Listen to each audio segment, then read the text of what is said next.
Hello dear friends, welcome again to your own YouTube channel Career Launcher Academy. I hope that you will fit and fine.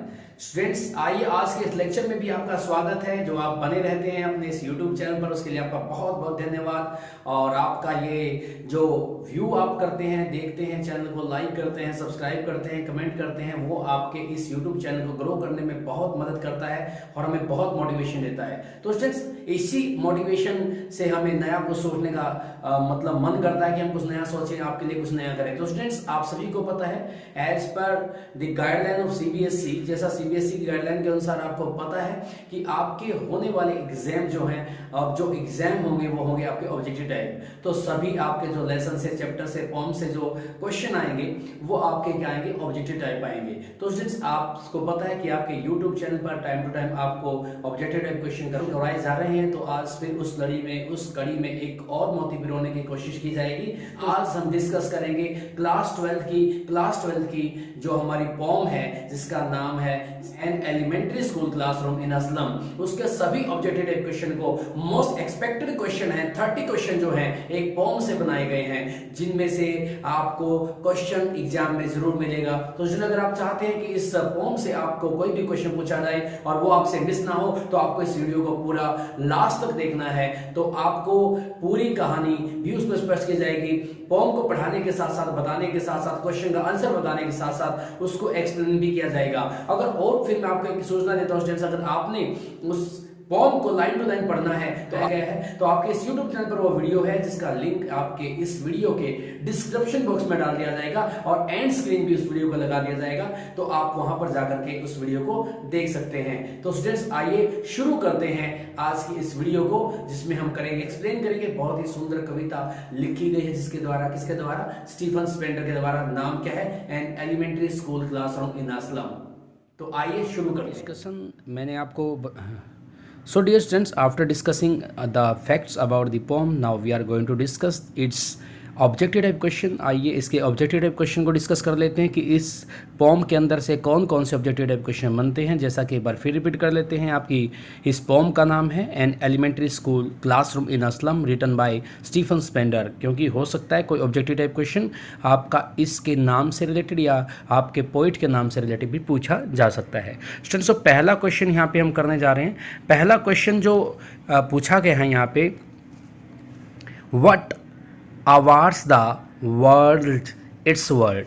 तो यहाँ पे देखिएगा क्या कहा गया है, व्हाट अवार्ड्स, क्या अवार्ड किया गया है, क्या दिखा रहा है, कौन सा संसार इस संसार को इनका संसार दिखा रहा है। और जब हमने कविता को पढ़ा था, उसके बारे में डिस्कस किया था, तो उसमें मैंने बताया था कि इस संसार में जिसमें बच्चे रहते हैं, इनको इनका असली संसार कौन दिखा रहा है, जो ओपन हैंडेड मैप लगा हुआ है। किसके अंदर स्टूडेंट्स, किसके अंदर लगा हुआ है, वो उनके रूम के अंदर। तो स्टूडेंट्स इस हिसाब से इसका हमारा जो आंसर बनेगा, इस फर्स्ट क्वेश्चन का जो राइट आंसर बनेगा, राइट ऑप्शन जो बनेगा वो बनेगा आपका डी, ओपन हैंडेड मैप। सो आप यहाँ से समझ सकते हैं कि जो उस स्टेंजास के अंदर जो दिया गया है, वर्ल्ड्स इट्स वर्ल्ड, यानी कि कौन सी चीज़ है जो इस संसार को इनका संसार दिखा रही है। एक संसार कहाँ पे, गंदी बस्ती में है, और एक संसार कहाँ पे रहता है, उस ओपन हैंडेड मैप में रहता है। तो इन बच्चों को दिखाया गया कि आपका ये संसार जो है, ये गंदी बस्ती नहीं है, ये क्या है, ओपन हैंडेड मैप है।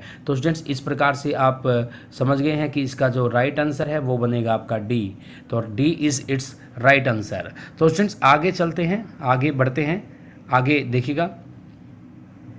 इसके बाद जो क्वेश्चन नंबर 2 है, उसमें आपसे क्या पूछा गया है, who is the poet of an elementary school classroom in slum. जैसे मैंने कहा था, हो सकता है एक आध क्वेश्चन इसी से पूछा जाए कि ये किसने लिखी है, ये पोम किसने लिखी है। तो आपको पता है कि this poem is written by Stephen Spender, this poem is written by Stephen Spender. अभी हमने डिस्कस किया था। इस हिसाब से स्टूडेंट्स इसका राइट ऑप्शन कौन सा हो जाता है, हमारा ए हो जाएगा। राइट ऑप्शन क्या होगा इसका, ए। अभी हमें ज़्यादा और पढ़ने की आवश्यकता भी नहीं है, तो आपको ध्यान रखना है कि इसका राइट ऑप्शन हो जाएगा यहाँ पर ए। उसके बाद देखिएगा स्टूडेंट, क्वेश्चन नंबर 3 की बात करते हैं।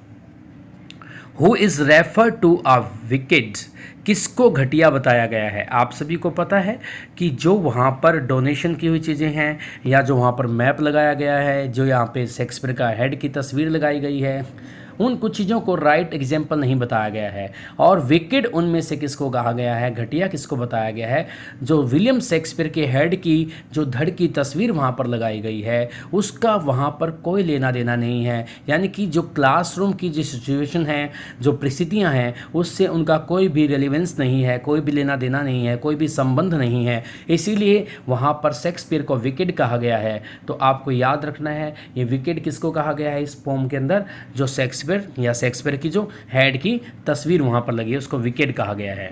तो स्टूडेंट नेक्स्ट बढ़ते हैं आगे। तो आगे देखिएगा आगे क्या बताया गया आपको, क्वेश्चन नंबर 4। क्वेश्चन नंबर 4 को देखते हैं students. What is considered to be a bad example, किस चीज़ को एक बैड एग्जाम्पल कहा गया, जैसे शेक्सपियर को विकेड कहा गया है तो बैड एग्जाम्पल अब देखते हैं किसको कहा गया है। We are going to understand कि बैड एग्जाम्पल किसको कहा गया है, शिप को कहा गया है, मैप को कहा गया है, या उसमें सन दिखाएगा उसको कहा गया है, लव कहा गया है। अब देखिएगा आपको पता है, अगर जब आप पोम को सही तरीके से पढ़ेंगे तो आपको पता चलेगा। तो बैड एग्जाम्पल कहा गया है जो ओपन हैंडेड मैप उसके अंदर दिखाया गया है तो उसको बैड एग्जाम्पल कहा गया है। और इस प्रकार से इस क्वेश्चन का राइट आंसर होगा, राइट ऑप्शन होगा बी, और जो कि है कि मैप। और इसको हो सकता है आपके एग्जाम में क्या लिख दिया जाए, ओपन हैंडेड मैप भी लिखा जा सकता है। तो आपने इसको ध्यान रखना है, दोनों ही तरह से आंसर यही होगा। तो स्टूडेंट्स आगे चलते हैं। अगला जो क्वेश्चन है क्वेश्चन नंबर 5, उसमें देखिए क्या पूछा गया students. Who was reciting about the father gunner disease, कौन दिखा रहा था अपने पिता के गठिया की बीमारी, कौन दिखा रहा था, टॉल गर्ल नहीं, पेपर स्विमिंग बॉय नहीं, अनलकी जिसको हेयर यहाँ पर बोला गया है, ये हमारा राइट आंसर होगा स्टूडेंट्स। अनलकी उत्तराधिकारी यानी कि दुर्भाग्यशाली उत्तराधिकारी। सभी को पता है कि हर एक बच्चे को अपने माँ बाप से कुछ ना कुछ प्रॉपर्टी विरासत में मिलती है, लेकिन इस बच्चे को विरासत में मिली है अपने पिता से बीमारी, तो इसीलिए इसको कहा गया है स्टूडेंट्स अनलकी हेयर। ठीक है, तो इस हिसाब से आपका राइट ऑप्शन इसका बनेगा क्वेश्चन का, वो बनेगा C is the right option. Okay, तो उसके बाद स्टूडेंट्स आगे बढ़ते हैं। इसके बाद देखिएगा क्वेश्चन नंबर 6 में क्या कहा गया students, which poetic device is use in the paper swimming boy, यानी कि जो बॉय है उसको तुलना की गई है उसकी पेपर के साथ, वो इतना पतला है, उसकी तुलना की गई है पेपर के साथ। तो स्टूडेंट्स आपको पता है जब हम तुलना करते हैं लाइक और एज के साथ तो वहाँ पर हमारा होता है सिमली। क्या होता है स्टूडेंट्स, सिमली। लेकिन स्टूडेंट्स यहाँ पर आपको लाइक और एज देखने को नहीं मिलेगा, अर्थात उस बच्चे को क्या है पेपर के जैसा नहीं, पेपर ही दिखाया गया है, अर्थात वो बिल्कुल पेपर ही है। जैसे पेपर पतला होता है बच्चा भी इतना ही कमज़ोर है। तो जब यहाँ पर स्टूडेंट्स आपको ध्यान रखना है, जब लाइक और एज से कंपैरिजन किया जाता है वहाँ पर होता है सिमली, और जहाँ पर स्टूडेंट्स कंपैरिजन तो किया जाता है डायरेक्ट कंपैरिजन होगा और स्टूडेंट्स वहाँ पर दोनों चीज़ों को एक ही दिखाया जाएगा, तो वहाँ पर हमारा होता है मेटाफर। तो स्टूडेंट्स यहाँ पर आपको याद कर लेना है इस क्वेश्चन का जो राइट ऑप्शन है वो है मेटाफर, डी। तो इसमें हम मेटाफर अपना मार्क करेंगे। उसके बाद देखिएगा स्टूडेंट्स आगे बढ़ते हैं। क्वेश्चन नंबर 7, क्वेश्चन नंबर 7 में क्या बताया गया स्टूडेंट, हम देखने जा रहे हैं। क्वेश्चन नंबर 7 को पढ़ते हैं। द चिल्ड्रंस फेसेस, जो बच्चों के जो चेहरे आर कंपेयर्ड टू, उनको तुलना की गई है टू रूटलेस वीड्स, किसके साथ की गई है, रूटलेस वीड्स के साथ। जो उनके बाल हैं स्टूडेंट्स वो उनके पीले चेहरे के ऊपर बिखरे पड़े हैं, और जो बालों की तुलना की गई है यहाँ पर थोड़ा सा करेक्ट कर लें, फेजेस के साथ बल्कि नहीं, यहाँ बालों की तुलना की गई है। रूटलेस वीड्स होता है खरपतवार, अर्थात जड़ के बिना खरपतवार। जैसे अनावश्यक पौधों को उखाड़ कर फेंक दिया जाता है, वो धूप में कुछ दिनों के बाद ब्राउनिश कलर के हो जाते हैं, सूख जाते हैं। तो इसी प्रकार से इन बच्चों के जो बाल हैं वो अनकॉम्ड हैं। वो क्या है स्टूडेंट्स, अनकॉम्ड हैं। और इस प्रकार से यहाँ पर क्या दिखाया गया है कि वो स्टूडेंट्स जो है ना उनके फेसेस को कंपेयर किया गया रूटलेस वीड से, अर्थात उनके अंदर कोई एनर्जी नहीं है, अब वो मर चुके हैं, एक तरह से पौधे जो हैं सूख चुके हैं। तो इसी प्रकार से इन बच्चों के चेहरे के ऊपर भी कोई क्या नहीं है, कोई भी ऊर्जा दिखाई नहीं देती है। तो इससे पता लगता है कि वो क्या है, माल न्यूट्रिशन है। ठीक है, तो इसका राइट ऑप्शन हो जाएगा सुन माल नूरिश्ड। ठीक है, तो यहाँ पर आपको ध्यान रखना कुपोषित हैं, अर्थात वो बच्चे क्या है, कुपोषित हैं, और इसका राइट ऑप्शन हो जाएगा हमारा बी। उसके बाद स्टूडेंट्स आगे बढ़ते हैं क्वेश्चन नंबर 8 पर। क्वेश्चन नंबर 8 में देखिएगा स्टूडेंट्स क्या कहा गया है, the boy is described as unlucky heir because he, उस लड़के को दुर्भाग्यशाली उत्तराधिकारी क्यों कहा गया है, कि उसको इज़ नोटेड, वो इज़ अननोटेड को इसको देखता नहीं है, इसलिए नहीं, ये तो नहीं है। ये तो स्वीट यंग बॉय के लिए है जो बाद में क्लास के पीछे बैठा हुआ था, तो उसके लिए है। स्टूडेंट्स आगे क्या कहा गया है, हैज़ वे डाउन, कहता he has way down head, नहीं ये तो उसने वे डाउन तो नहीं कर रखा था। जो टॉल गर्ल थी उसने सिर नीचे झुका रखा था। हिज रेड आइज, जो पीपर स्विमिंग बॉय है उसके लिए रेड आइज हैं। तो हमारे पास एक ही ऑप्शन बचता है, वो ऑप्शन है डी स्टूडेंट्स, क्योंकि इस बच्चे की हड्डियां जो हैं मुड़ी हुई हैं और इसको गठिया की बीमारी है, इसीलिए हमने इसको कहा था अनलक्की यहाँ पर हेयर की इसको संज्ञा दी थी। अगला क्वेश्चन देखिएगा स्टूडेंट्स, अगला है देयर फ्यूचर जो है पेंटेड, यानी their future is painted with fog, उनका जो भविष्य है वो अंधकार में है। इसका मतलब समझना हमारा कि उनका फ्यूचर, इसका मतलब क्या है, विदाउट होप है, फुल ऑफ होप है और सिक्रेटिव है और टेम्पटिंग है। तो स्टूडेंट्स इसमें सीधा सीधा सा आंसर बन रहा है, इसमें ऑप्शन हमारा है कि उनके भविष्य के अंदर कोई उम्मीदें नहीं, आशाएं नहीं है, तो उनका क्वेश्चन बनेगा ए, विदाउट होप। तो आप यहाँ से देख सकते हैं, सीख सकते हैं विदाउट होप। तो स्टूडेंट आगे बढ़ते हैं क्वेश्चन नंबर 10 पर। क्वेश्चन नंबर 10 को देखते हैं स्टूडेंट्स, इसमें क्या कहा गया क्वेश्चन नंबर 10 में, द पोम एलिमेंट्री, ठीक है, इसको थोड़ा सा स्टेंजा लिखा गया, the poem elementary school classroom in slum speaks about, ये किसकी बात करती है, चाइल्ड लेबर की बात करती है, जेंडर डिस्क्रिमिनेशन की बात करती है और सोशल इनजस्टिस की बात करती है, या लैंग्वेज इन इक्वालिटी की बात करती है। तो स्टूडेंट्स आपको पता है यहाँ चाइल्ड लेबर की बात नहीं की गई, या लिंग भेदभाव की बात नहीं की गई है, सामाजिक अन्याय की बात की गई है। स्टूडेंट्स यहाँ पर दिखाया गया कि किस प्रकार से समाज का एक बहुत बड़ा वर्ग तो बहुत ही अच्छी जगह पर रहता है और एक वर्ग को बहुत ही बुरी परिस्थितियों में रहने के लिए मजबूर होना पड़ता है। तो यहाँ पर हमारा राइट ऑप्शन होगा सी, जिसका मतलब है सोशल इनजस्टिस। तो आप यहाँ से देख लें सोशल इनजस्टिस। उसके बाद स्टूडेंट्स आगे बढ़ते हैं, जल्दी से पढ़ते हैं आगे। इसमें देखिएगा, what according to the poet would bring about a change to the slum, क्या आपको स्लम चिल्ड्रन के अंदर कवि के अनुसार कौन सी चीज़ क्या ला सकती है स्टूडेंट्स, चेंज ला सकती है, वो क्या ला सकती है स्टूडेंट्स, वो आपको पता ही है। विजिट बाय द पीपल, कुछ फ़र्क नहीं पड़ेगा लोगों के आने पे। हेल्प इन एजुकेशन, शिक्षा में उनकी मदद की जाए। टू गिव देम मनी, उनको पैसे दे दिए जाएँ। या to take care of their health, उनके स्वास्थ्य का ध्यान रखा जाए। तो स्टूडेंट्स सबसे इंपॉर्टेंट देखिए यहाँ पे हेल्थ की बात भी हो सकती है, लेकिन अगर आप देखें तो यहाँ पर अगर आप किसी को एजुकेटेड कर देते हैं तो अपने हेल्थ की केयर खुद कर सकता है। तो सबसे इंपॉर्टेंट हमारा यहाँ ऑप्शन बनता है क्या, बी, हेल्प इन एजुकेशन, कि उन बच्चों की हमने हेल्प करनी चाहिए किसके अंदर, एजुकेशन के अंदर। तो अब क्वेश्चन नंबर 12 को देखते हैं स्टूडेंट्स। क्वेश्चन नंबर 12 देखते हैं क्या है, how would the children use white and green leaves, ये बच्चे जो हैं उन ग्रीन और वाइट लीव्स को, यानी कि किताबों रूपी पन्नों की बात की गई है, जो वाइट पेज के ऊपर जो किताबें लिखी गई उनको भी, और जो ग्रीन यानी कि प्रकृति के अंदर भी जो हमें सीखने को मिलता है उनको बुक्स के रूप में यूज़ किया गया। तो उनसे बच्चे क्या सीखेंगे, क्या यूज़ करेंगे और उससे क्या फ़ायदा होगा उन बच्चों का। टू रिमूव सोशल इनजस्टिस, इनसे इनका क्या हो जाएगा स्टूडेंट्स, मतलब सामाजिक मन के साथ जो भेदभाव या अन्याय होता है वो खत्म हो जाएगा। या टू रिमूव क्लास इनइक्वालिटी, इससे जो क्लास यानी वर्ग असमानता वो खत्म हो जाएगी। टू रिमूव इलिटरेसी, उनकी अनपढ़ता खत्म हो जाएगी। या टू एक्सप्लोर द वर्ल्ड, इससे वो संसार को खोज पाएंगे। स्टूडेंट्स आप सभी को पता है जब तक किसी भी व्यक्ति की अज्ञानता या उसकी अनपढ़ता खत्म नहीं होती तो वो संसार को भी एक्सप्लोर नहीं कर सकता और समाज के अंदर जो इनइक्वालिटी है उसको ख़त्म नहीं कर सकता, सामाजिक अन्याय को भी मतलब ख़त्म नहीं कर सकता। तो सबसे इंपॉर्टेंट यहाँ पे है टू रिमूव, वो इससे क्या करेंगे, अपनी इलिटरेसी को क्या करेंगे, रिमूव करेंगे, अज्ञानता को या अनपढ़ता को ख़त्म करेंगे। तो स्टूडेंट्स इसके बाद हमारा राइट ऑप्शन था ये सी। उसके बाद आगे बढ़ते हैं क्वेश्चन नंबर 13 पर। जो क्वेश्चन नंबर 13 है स्टूडेंट्स वो क्या कहता है, why are dreams important in the lives of slum children, इन बच्चों के जीवन में जो सपने हैं वो ज़रूरी क्यों हैं, क्यों है ज़रूरी, आप जान लें इसको क्यों ज़रूरी हैं।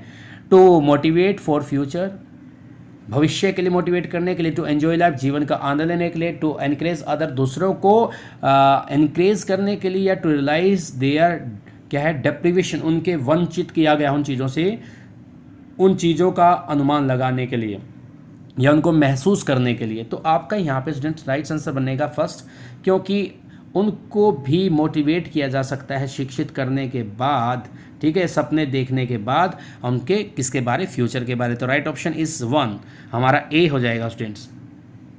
उसके बाद 14 पे देखिएगा, education is a powerful tool for change, कहता है एजुकेशन एक पावरफुल टूल होता है चेंज के लिए, but not in slum, slum में एक काम नहीं करता एजुकेशन। क्यों नहीं करता भाई? क्योंकि चिल्ड्रन आर इल हैं, बीमार हैं, एंड एग्जॉस्टेड, थके हुए हैं, हंग्री एंड वीक हैं, मेंटली इल हैं, और careless attitude of the authority. Main चीज़ क्या है कि उनकी तरफ जो सत्ता है, सरकार है, उनका जो एटीट्यूड है, दृष्टिकोण है, वो क्या है? नकारात्मक है, केयरलेस है, लापरवाही वाला है। तो स्टूडेंट्स यहाँ से हमें पता चलता है कि यहाँ पर सरकार उनकी तरफ ध्यान दे तो वो भी सीख सकते हैं। तो वहाँ पे एजुकेशन तभी काम आएगी जब सरकार उनकी तरफ ध्यान देगी।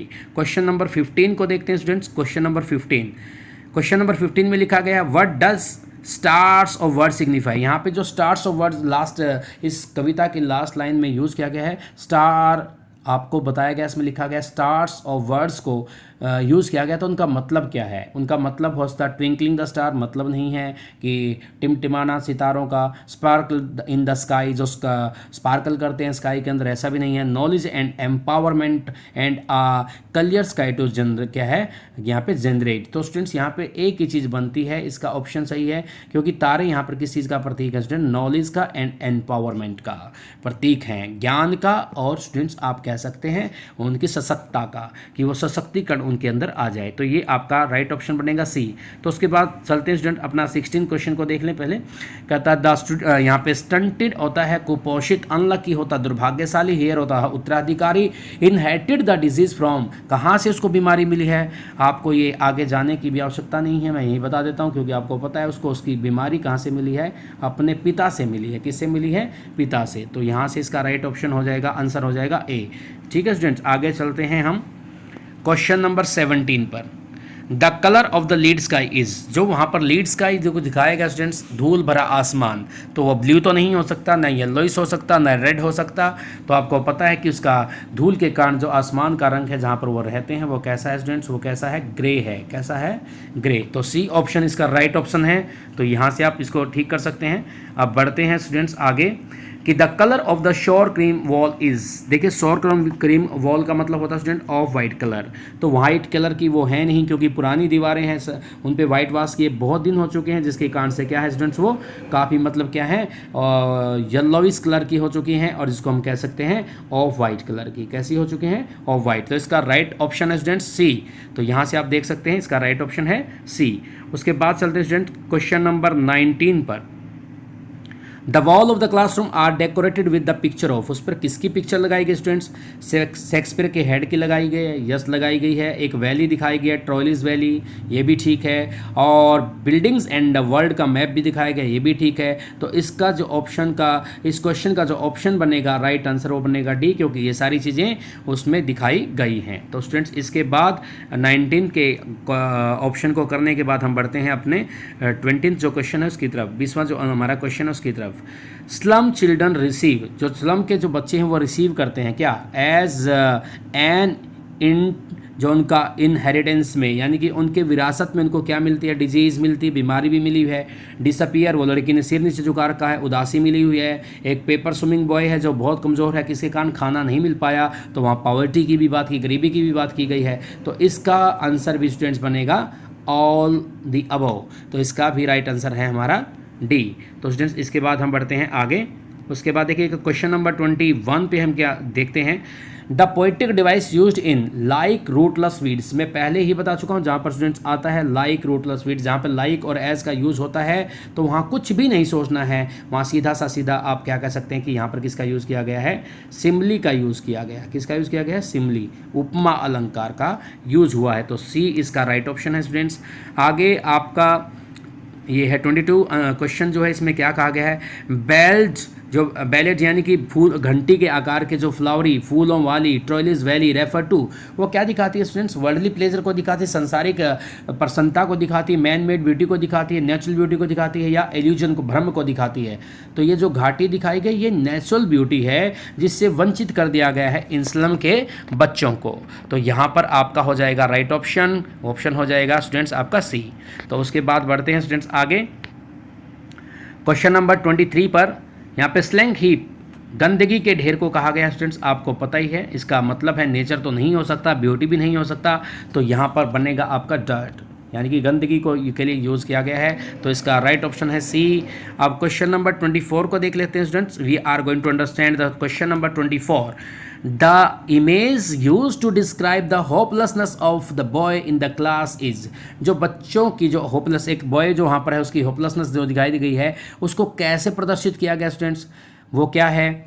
वहाँ पर जो बॉय दिखाया गया है पेपर स्विमिंग भी है, उसकी रेड जैसी चूहे जैसी आंखें भी हैं। तो इसका राइट ऑप्शन बनेगा students both A and B, क्योंकि वो दोनों क्वालिटी उस बॉय की दिखाई गई हैं। जो पेपर स्विमिंग है तो उसकी आंखें कमज़ोरी की वजह से बाहर आने को हो रही हैं, और जब भी स्टूडेंट्स आप किसी चूहे को देखते हैं तो उसकी आंखें भी कैसी होती है, जैसे बाहर आने वाली होती हैं, यानी कि बहुत बाहर होती हैं और काफ़ी मूवमेंट उनके अंदर देखने को मिलता है। अब क्वेश्चन नंबर 25 पे देखते हैं students. The poet sees the slum children को as victim of social injustice. जो कवि है ना, उन बच्चों को देखता है सामाजिक अन्याय के शिकार के रूप में, बिकॉज दे आर, क्योंकि उनको क्या कर दिया गया है, डिप्राइव्ड ऑफ नेचर, क्योंकि उनको वंचित कर दिया गया है नेचर से। तो ये तो सही ऑप्शन है स्टूडेंट्स। और क्या है वो अंडर नरिश्ड है स्टूडेंट्स, यानी कि कुपोषित भी हैं, ये भी ठीक है आपका, ये भी ऑप्शन इसका ठीक है स्टूडेंट्स। और क्या है, इम्प्रोविस्ड भी उसका आंसर ठीक है। वंचित करना, उनको मतलब किसी चीज़ क्या है वंचित कर दिया गया है, उनका क्या है विकास सही तरीके से नहीं हुआ है। तो इसका ऑप्शन जो बनेगा स्टूडेंट्स वो बनेगा ऑल दी अबव, और इसका राइट आंसर है स्टूडेंट डी। तो इस प्रकार से स्टूडेंट आप कर सकते हैं। अब चलते हैं स्टूडेंट्स क्वेश्चन नंबर 26 पर, जो है the young and the sweet boy. वहाँ पर आपको पता है उस क्लासरूम के पीछे एक डिम प्रकाश के अंदर एक लड़का बैठा हुआ जो पूरी क्लास से बिल्कुल अलग है, क्योंकि उसकी आंखों में कुछ सपने हैं, उसकी आंखों में कुछ सपने हैं। यानी कि द यंग बॉय, यहाँ पे the young and the sweet boy जो डिफर कैसे है from the other children age, कैसे वो अलग है, क्योंकि स्मॉल वो छोटा है इसलिए नहीं है। ही सिटिंग एट द एंड, वो अंत में बैठा हो इसलिए भी नहीं है। ही इज प्लेइंग, वो खेल रहा है इसलिए भी नहीं है, बल्कि इसलिए है कि ही इज़, या कह सकते हैं टेकिंग ड्रीम्स, या आप कह सकते हैं he visualised a bright and happy future. वो सपने ले रहा था किसके, ब्राइट एंड हैप्पी फ्यूचर के। तो इसलिए वो औरों से अलग है। बाकी सभी बच्चे वहाँ पर क्या उदास बैठे हुए हैं, उसकी आंखों में कुछ सपने हैं, that's why he is different from other. इसी कारण से स्टूडेंट्स वो औरों से क्या है, अलग है। तो अब चलते हैं क्वेश्चन नंबर 27 पर स्टूडेंट्स। क्वेश्चन नंबर 27 आपका देखिएगा स्टूडेंट्स क्या है उसमें, the image of the cloudless dawn, जो वहाँ पर बादल रहित क्या है प्रभात दिखाई गई, सुबह दिखाई गई है। एंड सिविलाइज्ड डोम, और बड़े बड़े गुंबद दिखाए गए हैं, यानी कि ऊंची ऊंची इमारतें दिखाई गई हैं। हैव बीन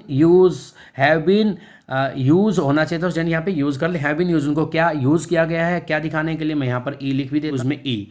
तो आपका इसका राइट ऑप्शन है स्टूडेंट्स, वो यहाँ पर सिटी की ग्रोथ दिखाने के लिए, और यहाँ पे गंदी बस्ती और स्लम जो शहर उसके अंदर क्या है कंट्रास्ट अंतर दिखाने के लिए, और मॉडर्न वर्ल्ड को दिखाने के लिए। इसका आंसर बनेगा ऑल दी अबो। तो आंसर है आपका ठीक है, इसका डी ऑप्शन सही है स्टूडेंट्स। आगे चलते हैं 28 को देखिएगा, question number 28। Let the tongue run naked into books, कहता है इन बच्चों की जीभा को, इन बच्चों की जुबान को बिना किसी बंधन के किताबों में दौड़ने दो। Would help the slum children to achieve, इससे क्या फ़ायदा होगा उन बच्चों को, फूड मिलेगा, खाना मिलेगा, वाटर मिलेगा, ग्रेन मिलेगा, नहीं। अगर उनका ब्राइट फ्यूचर होगा तो सब कुछ ये चीज़ें अपने आप मिल जाएंगी। तो इसका राइट ऑप्शन है डी, उससे मिलेगा उनको ब्राइट फ्यूचर, अगर उनको पढ़ने दिया जाएगा, उनको उन किताबों का असली में ज्ञान लेना दिया जाएगा। अगला क्वेश्चन है स्टूडेंट्स हमारा 29। The visit of the governor, inspector and the visitor employees, क्या दिखाते हैं यहाँ पर कि उनको क्या है hope for the bright future, उनको यहाँ पर ब्राइट फ्यूचर की क्या है उम्मीद होगी। Hope for learning, love and books, तो यहाँ पर स्टूडेंट्स आपका एक ही राइट ऑप्शन है, वो है होप फॉर ब्राइट फ्यूचर। कोई उनको देखने आए, उनको उस परिस्थिति से निकाले तो उनको क्या है इस बात से क्या मिलेगी, एक होप होगी कि ब्राइट फ्यूचर उनको मिल सकता है।